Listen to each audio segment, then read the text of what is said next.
নমস্কার। আপনাদের সকলকে অনন্ত শক্তি যোগে স্বাগত জানাই। আজ আমরা প্রবেশ করব অদ্বৈত বেদান্তে এক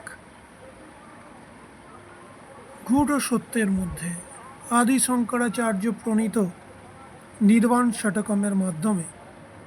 এ এক মহাজাগরণের স্তোত্র, যেখানে আমিকে অতিক্রম করি, শিবতত্ত্বে একাত্ম হই। আমি কে?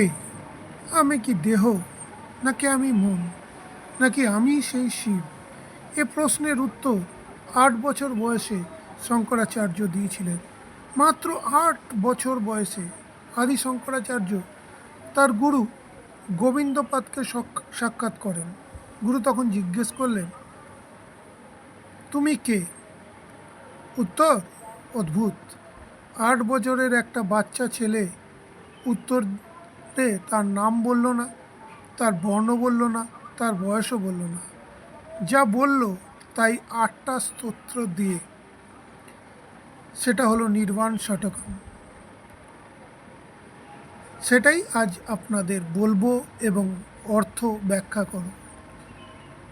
প্রথম শ্লোকে তিনি বললেন, মন বুদ্ধি অহংকারা চিত্তানি নাহম, না চ শ্রোত্র জিহ্বে, না চ ঘ্রাণ নেত্রে, না চ ব্যোম ভূমির ন তেজো না বায়ু, চিদানন্দ রূপা শিবোহম শিবোহম।